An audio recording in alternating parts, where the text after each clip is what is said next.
New York, Queens, November 12, 2001. 6:30 a.m. JFK Airport is on high alert. The atrocity of 9/11 is still fresh in the minds of Americans. And for everyone in the airline industry, security is a major concern. On the tarmac, the crew of American Airlines Flight 587 prepare for a 3.5-hour flight to the Dominican Republic.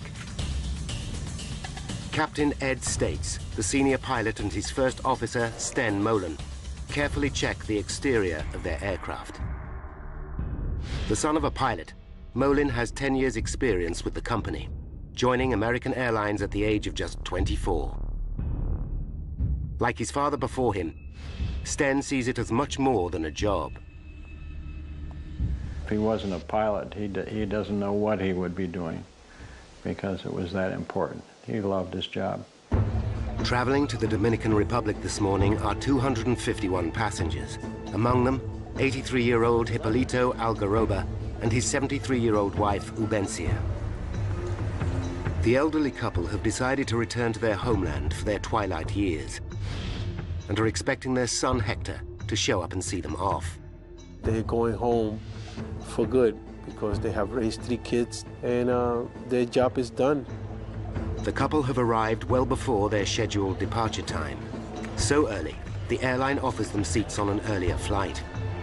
By the time Hector gets to the airport, his parents have already checked in. But his mother comes back from departures to say goodbye to her son. How's that?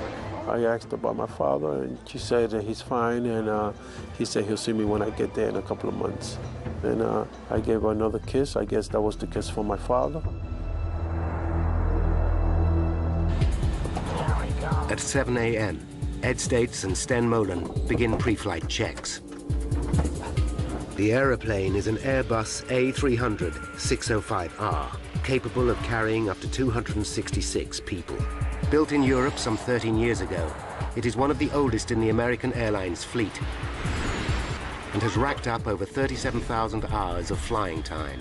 Nevertheless, the Airbus is recognized as one of the most reliable airliners in service. Today, though, that reliability has been undermined by the stringent new security measures. Every passenger is searched twice before boarding is allowed, and the scheduled takeoff time of 8:40 begins to slip. By 9 a.m., all 251 passengers are on board. I'll program the computer. Pre-flight checks are complete. Clear right. Clear left. And Flight 587 begins to taxi to runway 31L. It's a fine day, and Sten Molen, the co-pilot, will fly the plane on the first leg. 9:11 a.m. A Japanese Airlines 747 immediately in front of 587 is cleared for takeoff. The controller gives Molen and States a routine caution. He tells them there's a risk of air turbulence from the Japanese plane ahead. Clear for takeoff, American 587 Heavy. Captain States knows that he must keep a safe distance between himself and the Japanese airliner. Every plane creates a wake of turbulent air as it takes off, which can affect following flights. You happy with that distance? We'll be all right once we get rolling. So you're happy? Their flight path will take them across Jamaica Bay and over the Rockaway Peninsula in the borough of Queens. It's a popular residential area, especially with New York's fire and police departments. Today is Veterans Day, a public holiday, but not everyone is having the day off. Okay, I'm off. Police Chief Michael Morley and his wife will be working. His mother-in-law is looking after their 2-year-old baby, Michael Jr. Okay, Mikey. It was just another day. I just had spent about the first week of not doing 12-hour days going down to the World Trade Center. Now, a week later, they started trying to get the police department to get back to normal. Mike Morley's next-door neighbor is Lois Shaw, a financial controller for a lighting company. It was a beautiful day, and I just left and got into my car, and I really didn't think about anything. And I'm just driving to work. Because it's a holiday, her husband Mark is at home. He's taking their 15-year-old son to the doctor. Jason, come on, let's go. if he can get him out of bed. I say, like, what are you doing in bed? And like any other teenager, he gives me that answer. I said, come on, it's time to get up, we gotta go. 9:14, Sten Molen starts the takeoff run. Rotate. 9:14 and 29 seconds. D2. Flight 587 lifts off. Positive rate, gear up, please. Ground control at JFK wishes them well and instructs Molen and States to contact New York departures. 9:15. Flight 587 is now at 1,700 feet. The departure controller gives them a navigation fix. New York, American 587, heavy turn left, proceed direct wavy. We'll turn direct wavy, American 587, heavy. 1 second later, the plane begins to shake. The pilots know the turbulence is likely to have come from the Japan Airlines Jumbo up ahead. It's a routine hazard, and Molen flies through it. 250, thank you. The captain increases the speed of the plane to 250 knots, the maximum allowable at that height. But seconds later, the plane hits more turbulence. Sten Molen takes decisive action. Using his foot controls, he applies the rudder first to the right and then to the left to try and stabilize the plane. Back power. Again, Molen asks for more power to keep the aircraft under control. You all right? Yeah, I'm fine. Hang on to it. Hang on to it. Full power, please.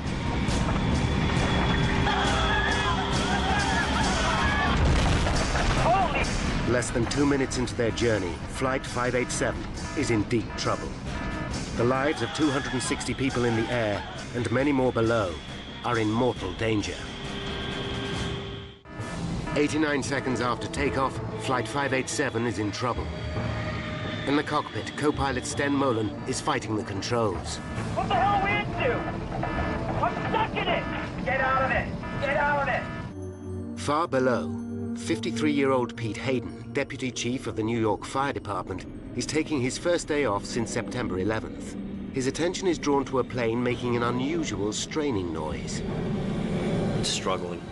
I look up. It's lower in the sky than normal. I'm watching it, and the plane suddenly begins to break apart. Holy!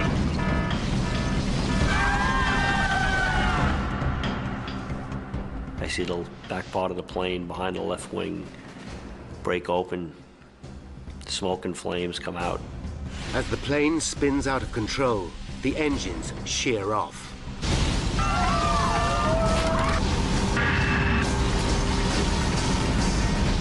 Mark Shaw, still trying to wake his son, also hears the plane. And I think that it sounds just like the Concorde. Come on, Jason. I know you have a doctor's appointment today. Come on, get up. The house starts to shake.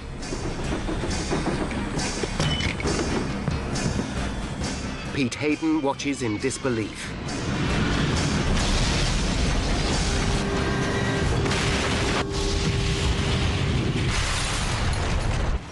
At 9:16 and 15 seconds, Flight 587 slams into the ground.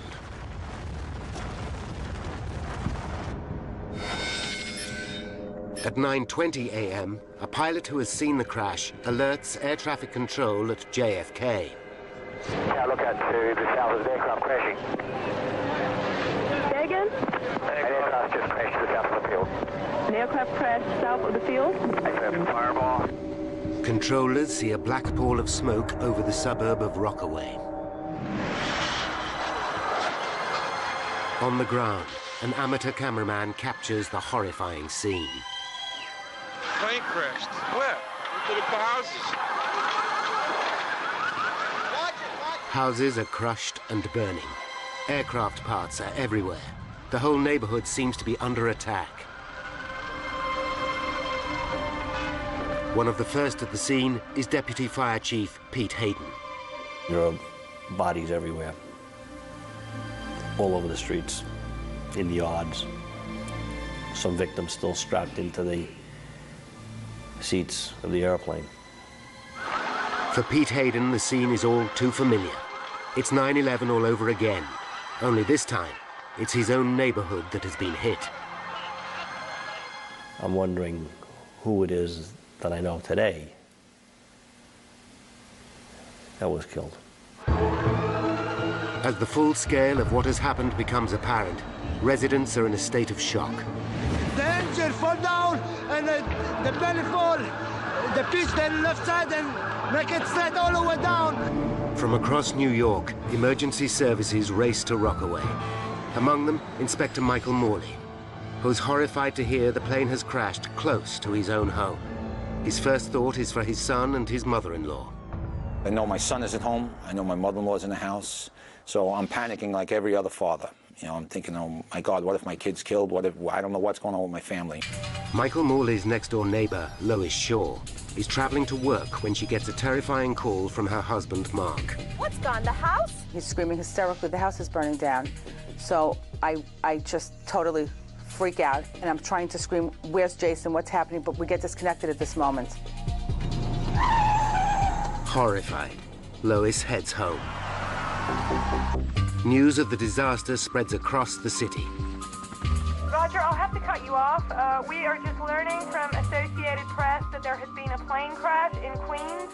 Hector Algaroba is having breakfast in a diner, having left his parents at the airport. The word that we have is that it is an American Airlines jet. He's not certain which flight his parents caught, but his blood runs cold. Hundreds of firefighters from across the city are now fighting the blaze. Mayor Giuliani arrives to see the damage for himself. We'll do everything we can to help these people, everything. And the president is on top of it. They're alert. They're watching everything else all over the country, so I think people should remain absolutely calm. But New Yorkers believe they are being attacked again. The city is in meltdown. The Empire State Building is evacuated. The United Nations is in partial lockdown. Airports are closed, and all civil aircraft are grounded. Armed F-15 Eagles scramble, and other jets are on strip alert around the country. Tunnels and bridges are closed. The city is gridlocked. Americans fear their worst nightmare is unfolding once more. The plane has crushed 4 houses on the intersection of Newport Avenue and Beach 131st Street. Across the road, 5 more houses are ablaze. One of these belongs to Police Inspector Michael Morley. When he arrives at the scene, he is horrified. There is no sign of either his baby son or his mother-in-law. On his doorstep, 2 of his own officers are waiting for him. Anybody left inside? My mother-in-law was babysitting Mikey. Because I said, my son's in the house. And they said, we looked, there's nobody in there. They thought that maybe I was in there sleeping also. So I said, well, did you look good? And they said, yes. As rescue vehicles race to the scene, roads into Rockaway are gridlocked. Lois Shaw battles desperately to get back to her family and home. I had no idea what I was going to find or what had happened, but I was thinking that I just have to get to my house. I have to get to my house. Michael Morley is in a desperate situation. His own loved ones are lost in the heart of the raging inferno, yet he's also the officer in charge of the scene. I'm just a regular guy, and all of a sudden you're the highest-ranking police officer on the scene of a major catastrophe like this. I knew in a little while the whole police department's going to start responding and everybody's going to come and be helping out. But for right now, I'm in charge. What do you do? Desperate to find her son, Lois Shaw abandons her car. She runs towards her burning house until she comes to a police cordon. That's my house. I've got to get in there. I've got to... 4 policemen, I remember, holding me back, and I was screaming, let me go. My son is in the house. Let me go. No, my son is in there. My son is in there. Please let me through. Michael Morley still has no idea what has happened to his own family. When senior police chiefs arrive, they hear his baby son and mother-in-law are missing. And one of the chiefs says, hey, Mike, what are you still doing here? I said, I'm just trying to help out, boss. And he says, get out of here, go find your family. I said, all right. More and more people, desperate for information, arrive at the scene of the tragedy. Among them, Hector Algaroba. He believes his parents were on the plane, but he's praying for a miracle. The hope was somehow all the smoke and all the fire that I'm seeing is from some sort of impact of the plane trying to land. And there has been a lot of people that survive. I'm trying to cling to whatever hope, because the last thing a human being loses in life is hope. In the middle of the carnage, Lois Shaw is still looking for her family. I'm running to see if Jason is alive, and I feel unreal. All I see ahead of me is smoke. I can't see anything. Michael Morley races frantically from house to house, desperately hoping his loved ones will be sheltering with a neighbor. Eleanor! Anybody who's a parent, you lose your kid in a Kmart or a Walmart or something like that, and you just get that panic and your stomach goes into knots and you start sweating, you're getting nervous, and you don't want to think the worst, but you can't think of it, and then just magnify that by, 100 times because a plane crash just was right on your house. Jason, answer me, Mark! Then, Lois Shaw hears the shout she's longing for. And I looked, and that's when I saw Jason and Mark. Lois! Lois, we're over here! Once I saw him alive, at that moment, that was all that I really cared about. Nothing else really mattered. Oh my God, are you okay? Oh, Jason! Jason and his father are alive and well. They got out of the house with seconds to spare. Oh my God, thank God! Oh, thank God, you're okay. Give her a big hug. She was just out crying. That's when and then she was like, "What? Are you okay? Are you okay?" I was like, I didn't really have any emotions. It was just good to be together. A block away, Michael Morley is still frantically searching when a neighbor calls him over. Hey, Mike, get over here! They're right there! They're right there! I saw him. It was a fantastic feeling because 2 seconds earlier, I'm starting to panic, thinking maybe they really were dead, and you turn around and there they were. My son was crying when he saw me, and you get worked up when your son's crying, and my eyes started getting wet. So I just held him for about 5 minutes. But for each moment of joy, there are 100 of despair. Stan Molin, father of the co-pilot, gets a phone call with devastating news. Until that call came in, you can sort of, hope that it was a different airplane. But that was the oh no, this can't be moment.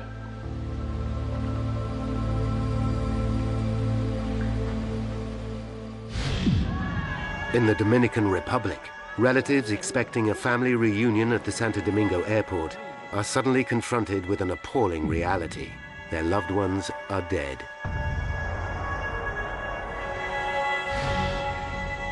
Hector cannot leave until he knows what has happened to his parents. He waits, hoping desperately. With the fire under control, the body count and identification of victims is underway. Mayor Giuliani holds a press conference. We have so far recovered 132 bodies. And as the governor said, there were 255 people and crew members that were listed on the manifest. And I want to again express my sympathy and condolences to everyone involved. After the announcement, Giuliani meets the bereaved families and personally gives Hector the news he is dreading. He hugged me and gave me his condolences by telling me that my parents were on that flight.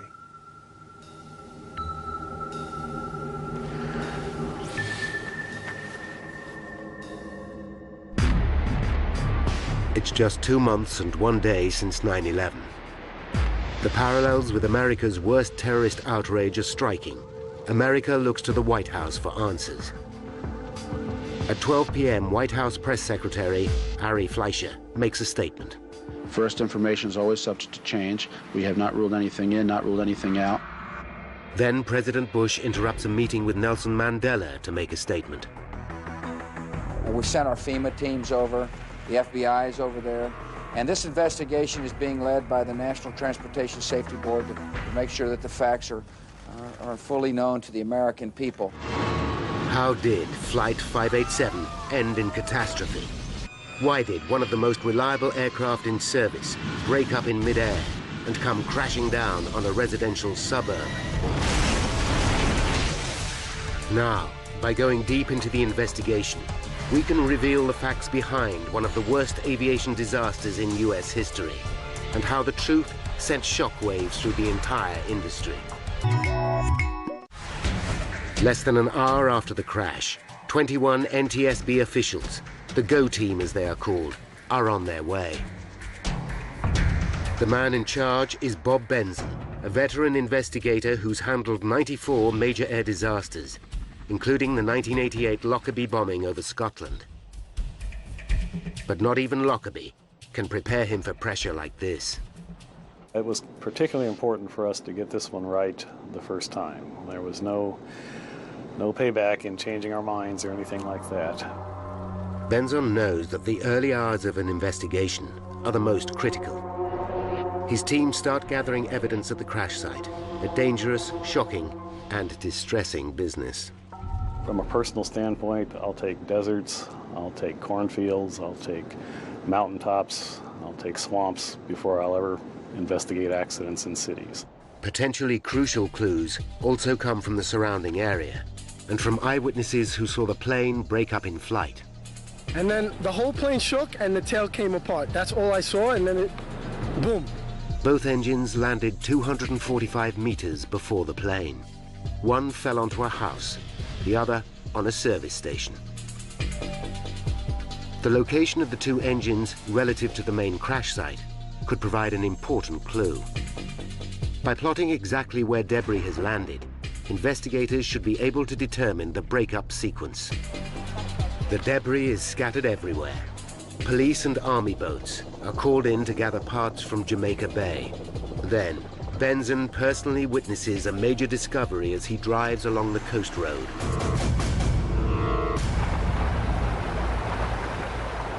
A crane is lifting the tail fin from the water. That really got our attention. The tail fin is an essential component of the aircraft. Without it, an airliner simply cannot fly. The fin was found floating in the water 1.2 kilometers behind the main crash site. For the investigators, this is clear evidence that it must have been one of the first parts to break away. It could be at the very heart of the accident. But what could have caused such a catastrophic failure? For a tail to simply fall off a plane is virtually unprecedented. Of the hundreds of eyewitnesses who saw the crash, there is no doubt. This was a bomb. And I saw an explosion in the sky, and I saw the plane. It looked like one of its wings fell off. Just aiming for the ground, and I felt an impact, and then I saw smoke. Well, my neighbor was yelling, "Take cover," and I really thought, this is it, they've started bombing now. Even for a trained investigator, it's difficult not to jump to conclusions. We're not supposed to speculate. At early stages of any investigation, it was very hard not to in this particular case. Hang on to it. Hang on to it. Hey, Mike, get over here. Got it. Right in there. Right in there. After the crash of an airliner into the New York borough of Queens, FBI forensic experts are searching for evidence of a bomb. They are also hoping to find two other key pieces of evidence: the plane's black boxes. The cockpit voice recorder should have recorded everything that was said by the pilots. The flight data recorder could tell them exactly how the plane performed throughout the flight. Each of the black boxes might unlock the mystery of the crash, but lead investigator Bob Benson knows finding either of them is likely to take days. Even then, they could be badly damaged. But just hours into the search comes an amazing stroke of luck. Marion Blakey, spokeswoman for the NTSB, makes an announcement. We have recovered the cockpit voice recorder. By now, there is a frenzy of speculation over the incident. Terrorism, is foremost in people's minds. But for Benson and the NTSB, the lack of any corroborating evidence to support the theory is troubling. There is no sign of suspicious activity at the airport, and no group has stepped forward to claim responsibility for the crash. They take a calculated risk and announce that even at this early stage, they believe this was not a deliberate act. It is the case that the National Transportation Safety Board is the lead agency because all information we have currently is that this is an accident. The plan backfires. Suspicious New Yorkers start to wonder if this is a cover-up. The NTSB takes steps to reassure the public.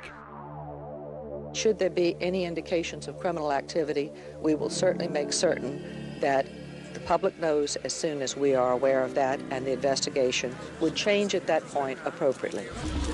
For Benson and his team, the pressure is mounting. Finding the cockpit voice recorder is a huge step forward. With one of the black boxes and the tail fin in his possession, hopes are high they will be able to piece together the reasons behind the crash. Although the recorder is damaged, the tape is still intact and is rushed to NTSB headquarters in Washington. Away from the glare of the media, investigators start to analyze the chilling final moments of the flight. Let's go for power, please. Every word, every sound is carefully analyzed. 89 seconds into the flight comes a chilling sound on the tape. There is a loud bang. Immediately afterwards, the crew can be heard struggling with the controls. You all right? Yeah, I'm fine. Hang on to it. Hang on to it. Could this bang be the sound of an explosion? Perhaps there was a bomb after all. With the second black box, the flight data recorder still missing in the smoking wreckage, Benson knows that the truth will be hard to find.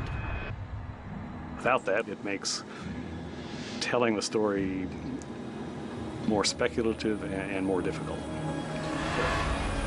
For 2 days, investigators hunt through mountains of debris for the vital recorder.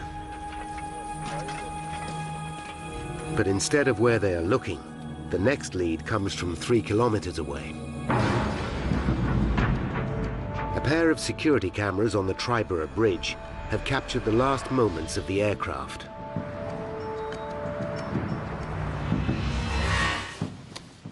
These tapes could hold the key to the disaster. In the grainy footage, the Airbus can just be seen as a black dot. On one camera, the dot disappears behind a building. Then the second camera picks it up. It shows what could be a crucial moment. A faint white streak just visible, trailing behind the aircraft. Is this the explosion seen by so many eyewitnesses? Is this the cause of the sound, after which the pilot lost control? This could be hard evidence to prove that there was a bomb, after all. The only way to find out is to compare the time. If the white streak happened at the same time as the bang captured by the voice recorder, the two are likely to be the same event. Investigators visit the site of the toll booth cameras. Using buildings as reference points, they work out exactly where and when the streak occurred. The results back up their theory that this was not a bomb. We can see that the streak began 8 seconds after the initiating accident sequence. The calculations show the streak occurred after the bang on the recorder. The flash is probably fuel escaping as the plane breaks up. This can't be the start of the accident, although it could be the reason so many people thought they saw an explosion.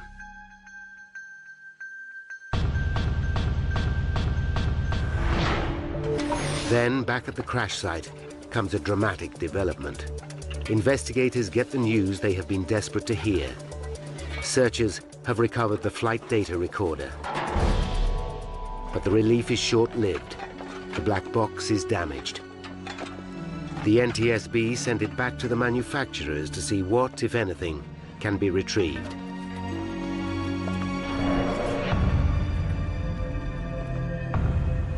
Now, the tail fin that was found floating in Jamaica Bay is starting to yield vital clues. The first thing investigators notice is that the fin is built from a high-tech material called reinforced carbon fiber composite.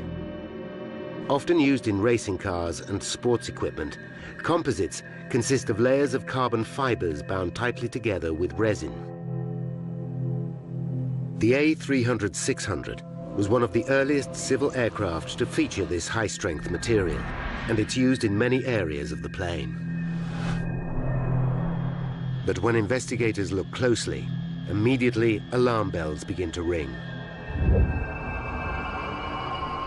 There are 6 main attaching points connecting the tail to the fuselage. All 6 have given way. There has never been a plane crash caused by a composite failure, but Benson can rule nothing out. You have to imagine a force large enough to break 6 attaching points made out of one of the strongest materials in the world, 6 of these holding the vertical stabilizer on, and all of them broke. So the forces had to be just tremendous. The detail of the failure is what worries the team. Plans show how each of the 6 attaching points has 2 lugs.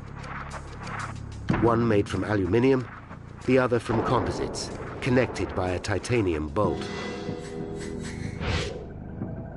The damage shows that the metal lugs and the bolts remained intact, but the composite lugs all gave way. Benson has to consider the appalling prospect that the composite material itself may be faulty. With 240 similar planes still in service and thousands more using similar technology, it would have huge implications throughout the aviation industry. If there's something that the composite creators or designers missed 25 years ago, it's now just starting to rear its ugly head. That's bad news for a lot of airplanes that are already flying. Proving that the carbon fiber is to blame will need hard physical evidence. Benson urgently dispatches the stabilizer to specialist labs at NASA to see if they can detect any weakness. Using scanning electron microscopes, experts check over 3,000 square centimeters of surface, magnifying the material by up to 5,000 times as they search for any imperfection. It's a painstakingly slow process, and the pressure is building on Benson and his team all the time. It keeps you awake at night. You've got a lot riding on these things, and the eyes of the world initially, and then later on the eyes, at least of the aviation industry, are on us. The pressure is also growing on Airbus. Is the design of their aircraft at fault? Has there been an error during assembly? They scrutinize every lug, bolt, and fitting on the tail, including the vertical stabilizer, as it is called. After hundreds of hours of work, studying Airbus's design and construction methods, NASA and NTSB scientists finally give the plane a clean bill of health. They can find nothing wrong with the aircraft or the materials used to build it. While the news is welcome, it only serves to deepen the mystery. Although we were relieved in that aspect, we knew we had a long row ahead of us because we still had no idea why the vertical stabilizer really came off. Then, just as the investigation seems to have stalled, comes a vital turning point. Information from the damaged flight data recorder has at last been retrieved. I was very, very relieved. But no one is prepared for the startling picture that the flight data recorder will give. The focus of the entire investigation suddenly shifts from the machine to the man flying it, co-pilot Sten Molen. 83 seconds after takeoff, the recorder shows that Molen applied 5 extreme movements of the rudder, causing the plane to lurch violently from side to side. The plane slips sideways to its direction of travel, first one way and then the other. I've looked at a lot of flight data readouts in my time. I've never, ever seen that particular type of activity occur. They realized that traveling at nearly 470 kilometers per hour, the aerodynamic stresses on the 130-ton Airbus would have been extraordinary. They were virtually unprecedented to us. We were amazed. It seems as though on the fifth movement of the rudder, the entire tail fin broke off. The implication is extraordinary. Simply by manipulating the controls, the pilot broke the aircraft.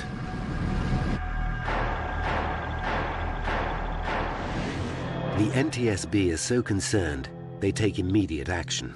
On February 8th, 2002, they issue a special warning to all pilots of this new danger.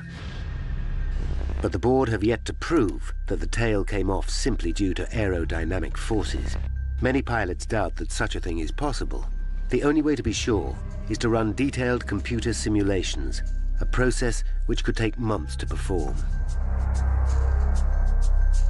If the theory is right, then the idea that a terrorist plot must be behind the tragedy can finally be laid to rest. Benzon now faces a new and disturbing mystery. Why did the pilot act in this way? Investigators believe they are close to uncovering the cause of the tragic crash of Flight 587.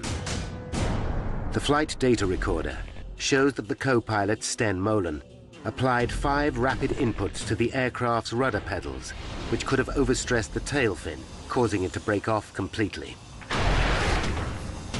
Now the question is, why would he do such a thing? They listen again to the cockpit voice recorder.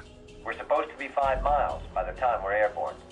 One possible theory is wake turbulence. Wake turbulence is all too familiar to accident investigators. It's a region of spinning air left behind as a plane passes. These vortices can sometimes turn a following plane upside down. But the team quickly realized that this cannot be the cause of the crash. The turbulence was not strong enough to seriously affect a plane the size of the Airbus.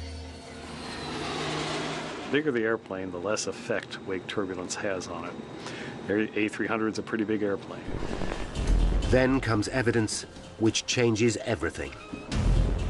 The investigation team interview Molen's friends and colleagues, and they discover a vital piece of information.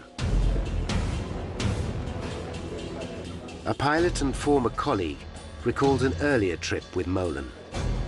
During an encounter with turbulence, he used the rudder aggressively, even though there was no apparent risk to the plane. The evidence is conclusive. Molen had reacted in the same way before. When those pilots came forward and told us about the first officer's propensity to overreact on the rudders, that was a eureka moment for us. But the revelations don't stop there. When questioned at the time, Molen said he had been trained to use the rudder in this way by American Airlines. If this is true, it raises serious concerns for Benzon and the team. One would assume that if many pilots go through the same training program with some flaws in it, then a lot of pilots have wrong ideas about how to fly an airplane. With 712 planes in service with American Airlines, Benzon must quickly establish where the truth lies. The airline confirms one of their programs does indeed teach pilots to use the rudder to recover from unusual situations, as seen in this training video. And if you don't put that rudder in, what's going to happen? When you get to this portion of the roll, she's going to slice out just like that. Next, Benzon looks at the other tools used to train the pilots, particularly the high-tech flight simulators. Here, pilots are taught to react to a range of emergencies, including wake turbulence. In one of those scenarios, Benzon discovers that the pilots learned to use the rudder very aggressively. The flight simulator program had even been altered to encourage the use of the rudder, particularly when the plane was banking to the right or the left. Airbus themselves had already written to the airline saying this practice was a cause for concern. The classroom work told pilots that it was permissible to use the rudder to escape from unusual attitude situations, and perhaps more importantly in the simulator, they were taught to use the rudder very, very aggressively to recover from unusual attitudes. The finding causes controversy. At a public hearing, American Airlines claimed that Airbus had not explained there were limits to the use of the rudder. I didn't know you couldn't do that. You couldn't do what? Be aggressive with the controls. The airline also claims that the rudder system on the aircraft was very sensitive, and that pilots might not be aware how much rudder they were really applying. The NTSB investigate and discover the rudder control system is highly sensitive. What's more, the controls of the plane become more sensitive as the plane increases speed. On the ground, the rudder pedal has to be depressed by 10 centimeters to get maximum deflection. But when flying at high speed, that distance reduces to just 4 centimeters. NTSB officials are shocked to find that this system is not explained in training manuals. There was an apparent gap between what the manufacturers knew about the rudder sensitivity of the airplane and what was filtering down to the folks that actually flew them. Then finally come the results from the analysis of Molin's 5 rudder inputs. They confirm what nobody really wants to believe, that it's indeed possible to tear the tail fin from an aircraft in flight by stamping violently on the foot pedals. Now Benson and the team can see exactly what happened to Flight 587. Step by step, they have pieced together the key events that led to the tragedy. 5 minutes to disaster. Flight 587 awaits clearance for takeoff. Taxi in position and hold. As a Japanese 747 airliner takes off.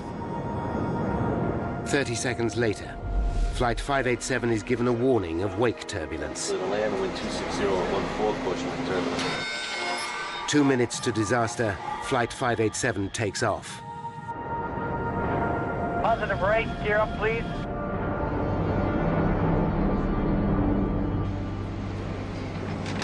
One minute to disaster, 587 encounters turbulence for the first time. Sten Molen flies through it. 30 seconds to disaster, 587 hits a second, larger wave of turbulence.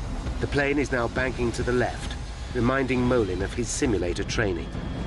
Rudder movement. Not realizing how sensitive the rudder system becomes in flight, Molen stamps on the pedal, causing maximum rudder deflection. The plane swings violently to the right, placing enormous loads on the tail fin. Investigators believe that an astonished Molen thinks that the plane is reacting to the wake turbulence. He doesn't realize that his own use of the rudder causes the violent movement. Molen immediately slams the rudder pedal into the opposite position. The plane now swings violently back to the left, placing another enormous load on the tail. Both Molen and States believe the plane is somehow caught in the turbulence. What the hell are we into? I'm stuck in it! Get out of it! And in a desperate attempt to get control, Molen applies another rudder input, this time to the right. Now, thoroughly disorientated, Molen again applies full rudder. 587 is now on the brink of disaster. Finally, on the 5th rudder input, all 6 lugs connecting the tail to the fuselage tear apart. The plane is now doomed. Terrified passengers and crew can have no idea what is happening. Huge G-forces rip both engines away. 106 seconds after takeoff, Flight 587 falls from the sky. 265 people are dead.